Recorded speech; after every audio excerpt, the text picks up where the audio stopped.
ETV news కు స్వాగతం. ముఖ్యాంశాలు. చంద్రబాబుకు తీవ్రమైన ఆరోగ్య సమస్యలు, కంటికి సత్వరమే శస్త్రచికిత్స అవసరమన్న ఎల్వి ప్రసాద్ వైద్యులు, మరింత విస్తరించిన దద్దుర్లు. స్కిల్ కేసులో చంద్రబాబు బెయిల్పై ఇవాళ విచారణ. ఏపీ హైకోర్టు వెకేషన్ బెంచ్ ముందుకు పిటిషన్, సిఐడి కాల్ డేటా రికార్డ్స్పై నేడు వాదనలు. ఏపీలో ఓట్ల అవకతవకలపై నామమాత్రపు చర్యలు, 194 మందిని గుర్తించిన 14 మందిపైనే కేసులు, వైకాపా నేతలు ఉండడమే కారణమని ఆరోపణలు. తుది ఘట్టానికి చేరిన కాంగ్రెస్ అభ్యర్థుల ఎంపిక, 4-5 స్థానాలు మినహా అన్నింటిపై ఏకాభిప్రాయం, నేడు ప్రకటించే అవకాశం.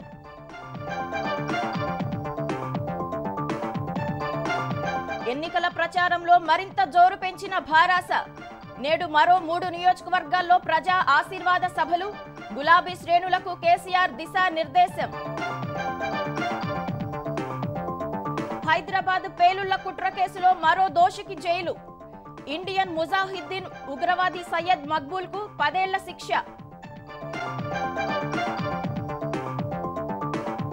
కశ్మీర్లో చొరబాటుకు ఉగ్రవాదుల యత్నం, 5 ముష్కరులు హతం, బీఎస్ఎఫ్ పోస్టుపై పాక్ కాల్పులను తిప్పికొట్టిన భద్రతా దళాలు. గోవాలో అట్టహాసంగా 37వ జాతీయ క్రీడలు ప్రారంభం, 2036లో ఒలింపిక్స్ నిర్వహణకు సిద్ధంగా ఉన్నామని ప్రధాని ప్రకటన.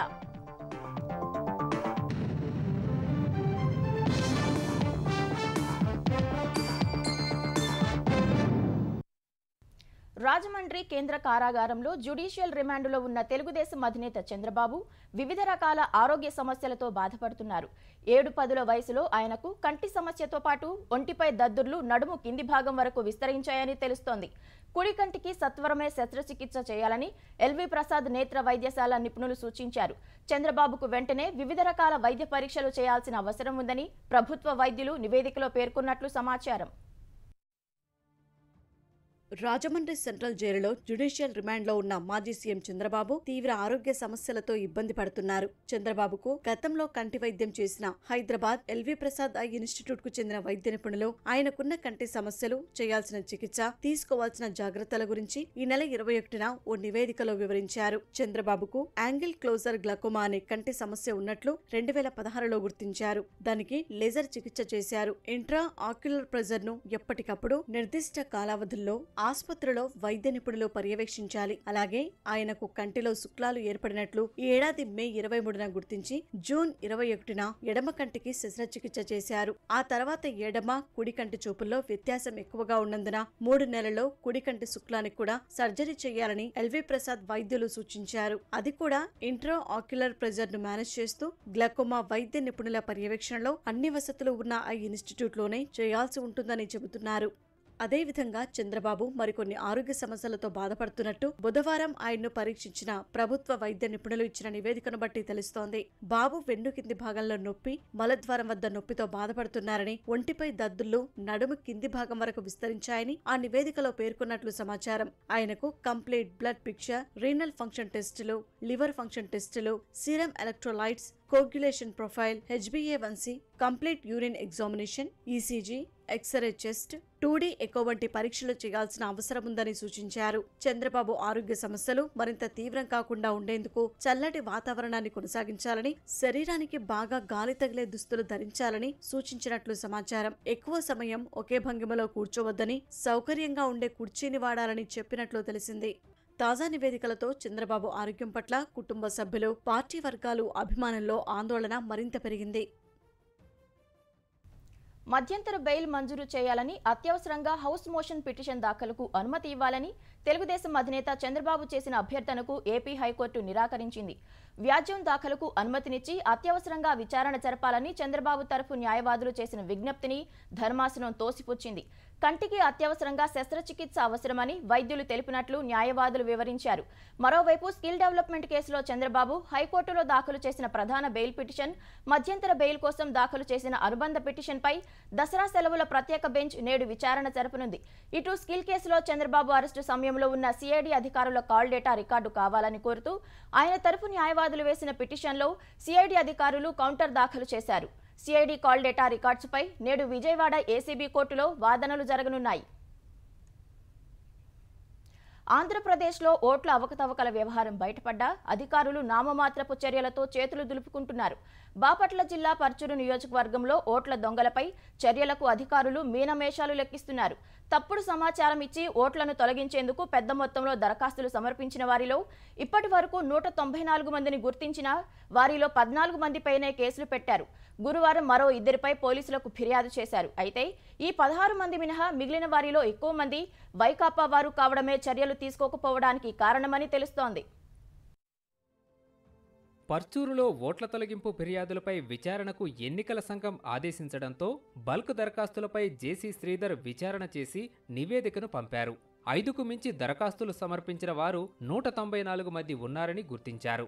వీరిలో చాలా మంది వైకాపా నాయకులు, కార్యకర్తలే.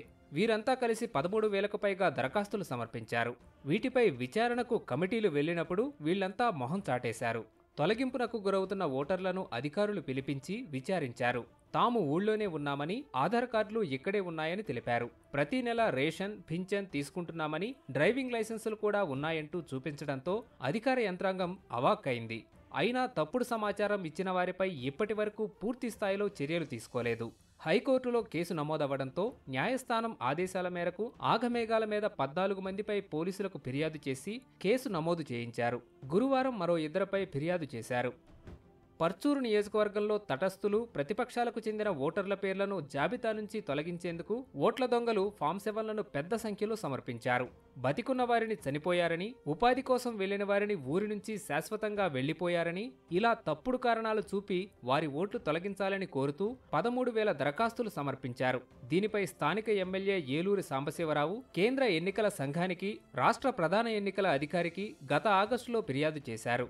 సచివాలయాల్లో పనిచేస్తున్న మహిళా పోలీసులతో మార్టూరు సీఐ ఫిరోజ్ సహా 3 ఎస్ఐలు వాట్సాప్ గ్రూప్ ఏర్పాటు చేసి ఫామ్ 7 దరఖాస్తులపై సమీక్ష చేయటం, వివరాలు సేకరించి నాయకులకు అందించడం వంటివి చేశారు.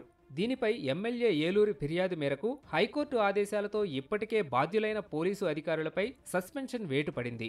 కానీ తప్పుడు సమాచారం ఇచ్చిన వారిపై మాత్రం చర్యలు చేపట్టలేదని, బాధ్యులందరిపైనా చర్యలు తీసుకునే వరకు తన న్యాయ పోరాటాన్ని ఆపబోనని ఏలూరి స్పష్టం చేశారు. పెద్ద సంఖ్యలో దరఖాస్తులను స్వీకరించిన అధికారులపైన చర్యలు తీసుకోవాలని ఆయన ఈసీకి ఫిర్యాదు చేశారు. ఆంధ్రప్రదేశ్ ఆర్థిక పరిస్థితి తీవ్ర ఆందోళనకరంగా ఉంది. అక్టోబరు నెలాఖరులో కూడా ఏపీ ఆర్థిక పరిస్థితి ఓవర్ డ్రాఫ్ట్లోనే ఉంది. ప్రస్తుత పరిస్థితి ప్రకారం ఏపీ 1684 కోట్ల ఓడీలో ఉంది. అక్టోబరు ప్రారంభంలోనూ ఇదే వెసులుబాటు ఉపయోగించుకుని జీతాలు, పెన్షన్ల వంటి అవసరాలు తీర్చుకుంది. సెప్టెంబర్ 30 నుంచి అక్టోబర్ 7 వరకు ఏపీ ప్రభుత్వం ఓవర్ డ్రాఫ్ట్లో ఉందని, ప్రస్తుతం 2229.83 కోట్ల ఓడీలో ఉందని ఆర్బీఐ తెలిపింది. ఈ పరిస్థితి నుంచి బయటపడేందుకు చర్యలు తీసుకోవాలని రిజర్వ్ బ్యాంకు జనరల్ మేనేజర్, రాష్ట్ర ఆర్థిక శాఖ ప్రత్యేక ప్రధాన కార్యదర్శికి అక్టోబర్ 9న సమాచారం పంపారు. ఆ తర్వాత బహిరంగ మార్కెట్లో రుణాలు తీసుకుని ఇతరత్ర రాబడిని ఆధారంగా చేసుకుని ఏపీ ప్రభుత్వం ఓడి నుంచి బయటపడగా ఇప్పుడు మళ్లీ అదే పరిస్థితికి వచ్చింది. అక్టోబరు నుంచి 3వ ఆర్థిక త్రైమాసికం ప్రారంభమైంది. ఈ త్రైమాసికంలో ఇప్పటికే 10 రోజుల పాటు రాష్ట్రం ఓవర్ డ్రాఫ్ట్లో ఉంది. అంటే ఖజానాలో ఆదాయం లేకపోయినా రిజర్వ్ బ్యాంకు సర్దుబాటు చేసే మొత్తాలతో సర్కారు అవసరాలు తీర్చుకుంటూ వస్తోంది. తెలంగాణ శాసనసభ ఎన్నికలకు కాంగ్రెస్ అభ్యర్థుల ఎంపిక తుది ఘట్టానికి చేరింది. మెజారిటీ స్థానాల విషయంలో ఓ నిర్ణయానికి వచ్చిన పార్టీ నాయకత్వం మలి విడత జాబితాకు ఇవాళ ఆమోద ముద్ర వేసే అవకాశం ఉంది. మెరిట్ ఆధారంగానే ఎక్కువ స్థానాలకు అభ్యర్థులను ఎంపిక చేయగా, 2 పోటీ పడుతున్న చోట ఒకరిని బుజ్జగించి ఇంకొకరిని ఎంపిక చేసినట్లు తెలిసింది. బీసీలకు అధిక సీట్లు కేటాయించేలా ఈ జాబితా ఉండబోతోందని కాంగ్రెస్ వర్గాలు చెబుతున్నాయి. తెలంగాణ అసెంబ్లీ ఎన్నికలకు నామినేషన్ల గడువు సమీపిస్తున్నందున అభ్యర్థుల ఎంపిక పూర్తి చేసేందుకు కాంగ్రెస్ అధిష్టానం దృష్టి సారించింది. ఇప్పటికే 55 మందితో తొలి జాబితాను ప్రకటించిన ఆ పార్టీ 4-5 స్థానాలు మినహాయిస్తే మిగిలిన అన్ని నియోజకవర్గాలకు అభ్యర్థులను ప్రకటించేందుకు సిద్ధమవుతోంది. ఇందులో భాగంగానే 2 రోజుల క్రితం ఏఐసీసీ కార్యాలయంలో భేటీ అయిన కాంగ్రెస్ కేంద్ర ఎన్నికల కమిటీ, స్క్రీనింగ్ కమిటీ సిఫార్సులు అభ్యర్థుల ఎంపికపై సుదీర్ఘంగా కసరత్తు చేసింది. కొనసాగింపుగా నిన్న మరోసారి భేటీ కావాల్సి ఉండగా వివిధ కారణాలతో సమావేశం సమావేశం ఇవాళ్టికి వాయిదా పడింది. రెండో జాబితాపై గత కొన్ని రోజులుగా కసరత్తు చేస్తున్న పార్టీ ప్రధాన కార్యదర్శి కేసీ వేణుగోపాల్ 2 రోజులుగా రాష్ట్ర నాయకులతో వ్యూహకర్త సునీల్ కనుగోలుతో చర్చించిన తర్వాత తుది అభిప్రాయానికి వచ్చినట్టు తెలుస్తోంది. మొదటి జాబితాలో 12 మంది బీసీలకు అవకాశం కల్పించిన కాంగ్రెస్ రెండో జాబితాలో అధిక ప్రాధాన్యత ఇచ్చేందుకు కసరత్తు చేస్తున్నట్లు తెలుస్తోంది. బీసీలలో అధిక జనాభా కలిగిన ముదిరాజ్, మున్నూరు కాపు, గౌడ్, యాదవులకు తగిన ప్రాధాన్యత ఇవ్వాలని అధిష్టానం నిర్ణయించినట్లు తెలుస్తోంది. ఇవాళ మరోసారి భేటీ కానున్న కాంగ్రెస్ కేంద్ర ఎన్నికల కమిటీ మలి విడత జాబితాకు ఆమోదముద్ర వెయ్యనున్నట్లు తెలిసింది. కొన్ని స్థానాలు మినహా మిగిలిన అన్నింటికీ అభ్యర్థులను ఇవాళ ప్రకటించే అవకాశముంది. ఖమ్మం జిల్లాలోని సీట్లపై సీఎల్పీ నేత భట్టి విక్రమార్క, మాజీ ఎంపీ పొంగులేటి శ్రీనివాసరెడ్డి, కేంద్ర మాజీ మంత్రి రేణుకా చౌదరి తదితరులతో ప్రత్యేకంగా చర్చించినట్లు తెలిసింది. 1-2 మినహా ఇక్కడ కూడా ఓ నిర్ణయానికి వచ్చినట్లు సమాచారం. ఎక్కువ స్థానాలకు మెరిట్ ఆధారంగానే ఎంపిక చేసినట్లు తెలిసింది. ఖమ్మంలో తుమ్మల నాగేశ్వరరావు, పాలేరులో పొంగులేటి శ్రీనివాసరెడ్డి పేర్లు శుక్రవారం నాటి జాబితాలో ఉండనున్నాయి. ఇల్లెందు, పినపాక, అశ్వరావుపేటలో పొంగులేటి సూచించిన అభ్యర్థుల వైపే మొగ్గు చూపినట్టు తెలుస్తోంది. సత్తుపల్లి, వైరాల్లో ఎవరు పోటీ చేస్తారనేది తేలాల్సి ఉంది. కేంద్ర మాజీ మంత్రి రేణుకా చౌదరి, భట్టి, పొంగులేటి తలో అభ్యర్థిని సూచిస్తుండటంతో ముగ్గురు నేతలు సమన్వయం చేసుకుని శుక్రవారం తేల్చేయాలని అధిష్టానం ఆదేశించినట్లు తెలిసింది.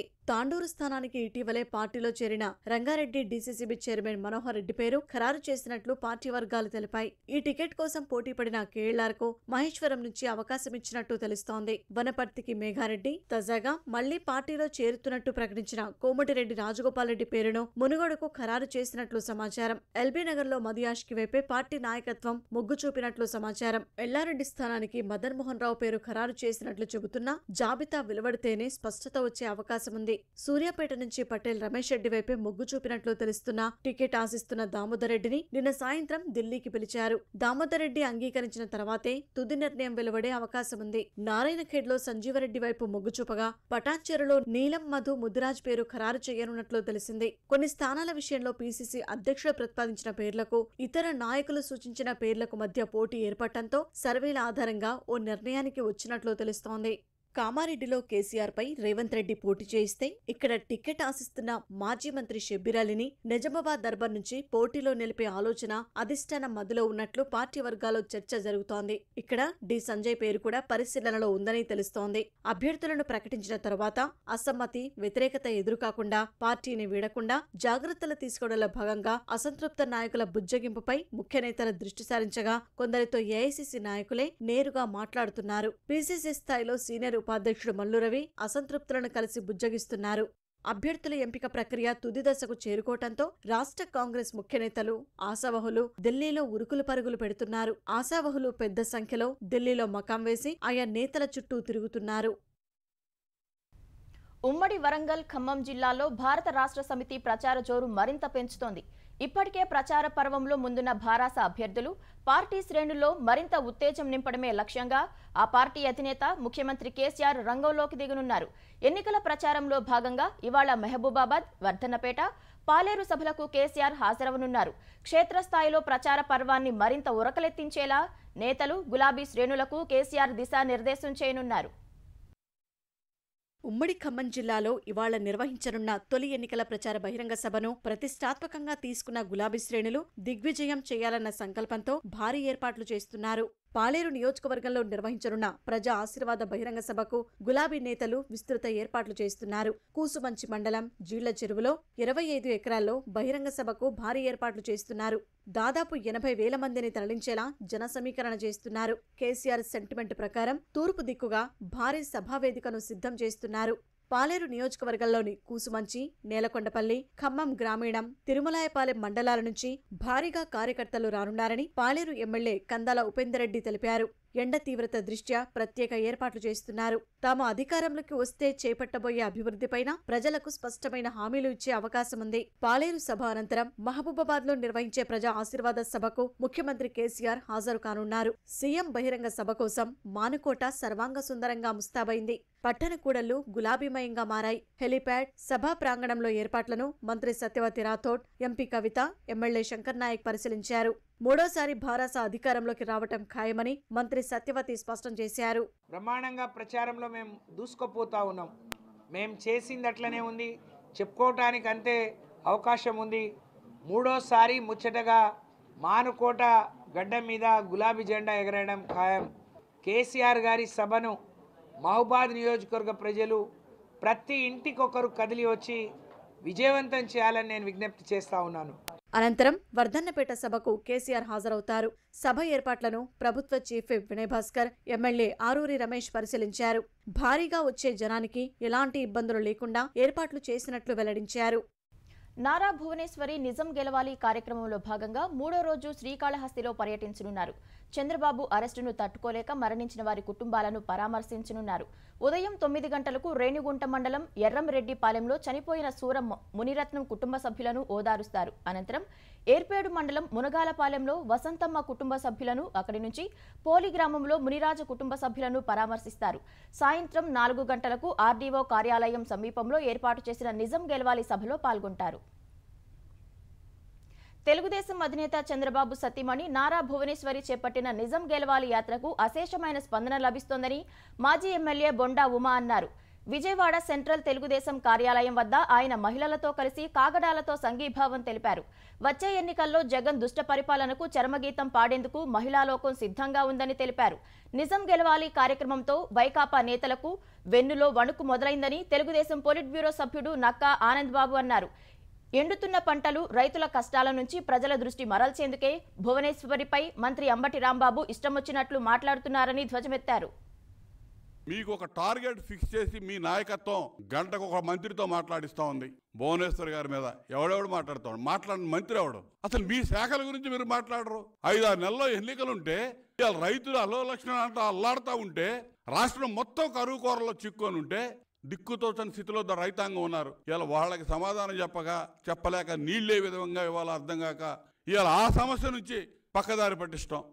నీటిపారుదల శాఖ మంత్రిగా కనీసం నీళ్లు ఏ విధంగా ఇవాళ కూడా కనీస పరిజ్ఞానం లేనటువంటి వ్యక్తివి నువ్వు డెల్టాలో పుట్టావు, పోయి పల్నాడులో ఉన్నావు. 25 ఏళ్ళు గ్యాప్ వచ్చింది. ఒక్కసారి ఎమ్మెల్యేగా చేస్తే మళ్ళీ నువ్వు ఎమ్మెల్యే అవడానికి 25 ఏళ్ళు పట్టింది ప్రజా జీవితంలోకి రావడానికి. నోరు ఉంది కదా అని చెప్పి నోరు వేసుకొని నీకు నోటికి ఇష్టం వచ్చినట్టు నోరు బారేసుకోవడం కాదు రాంబాబు. హైదరాబాద్ పేలుళ్ల కుట్ర కేసులో మరో దోషికి ఎన్ఐఏ కోర్టు జైలు శిక్ష విధించింది. ఈ కేసులో సయ్యద్ మక్బూల్కు ఢిల్లీ ఎన్ఐఏ కోర్టు 10 ఏళ్ల జైలు శిక్ష విధించింది. 2012లో పాకిస్తాన్ నుంచి భారత్కు పేలుడు పదార్థాలు తెచ్చి దాడులకు యత్నించిన కేసులో దర్యాప్తు చేసింది. ఈ కేసులో ఇప్పటి వరకు జాతీయ దర్యాప్తు సంస్థ 11 మందిని అరెస్టు చేసింది. జూలైలో 4గురికి 10 ఏళ్ల జైలు శిక్ష విధించిన కోర్టు తాజాగా మక్బూల్కు జైలు శిక్ష విధించింది. కేసులో మరో 6 నిందితులకు కోర్టులో విచారణ కొనసాగుతోంది. పాకిస్తాన్కు చెందిన ఇండియన్ ముజాహిద్దీన్ ఉగ్రవాద సంస్థలో మక్బుల్ పనిచేసినట్లు ఎన్ఐఏ తెలిపింది. మేడిగడ్డ బ్యారేజీ కుంగడం, కాళేశ్వరం ప్రాజెక్టులో కుంభకోణంపై సమగ్ర విచారణ జరపాలని కేంద్ర విజిలెన్స్ కమిషనర్ ప్రవీణ్ కుమార్ శ్రీవాస్తవ్కు ఏఐసీసీ సభ్యుడు బక్కా జడ్సన్ లేఖ రాశారు.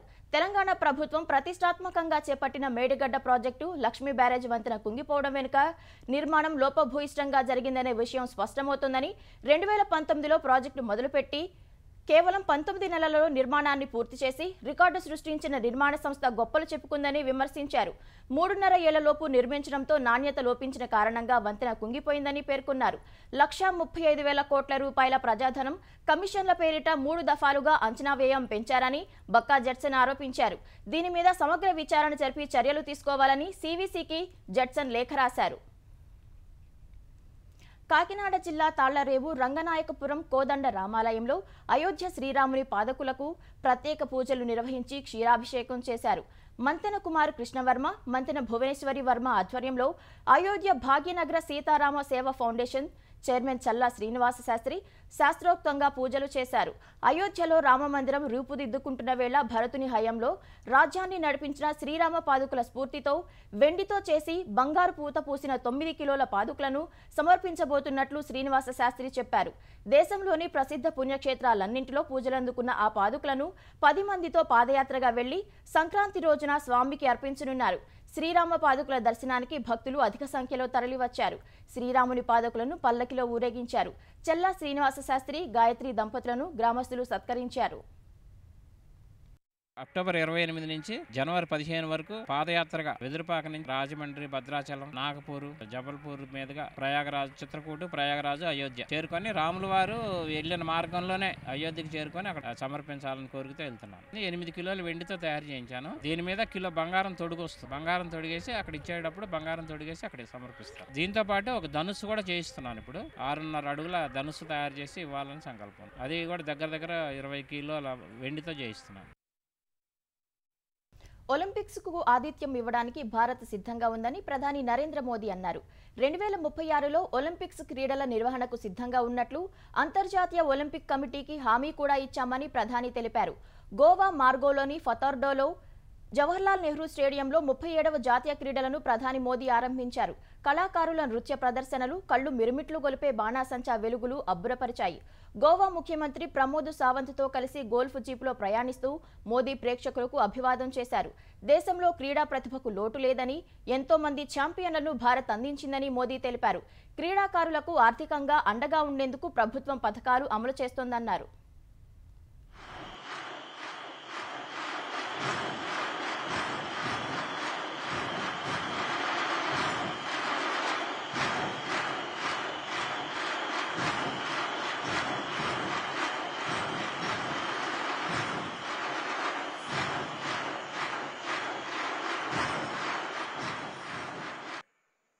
मैंने ओलंपिक की सुप्रीम कमेटी को आश्वस्त किया कि भारत 2030 में यूथ ओलंपिक और 2036 में ओलंपिक्स के आयोजन के लिए तैयार है।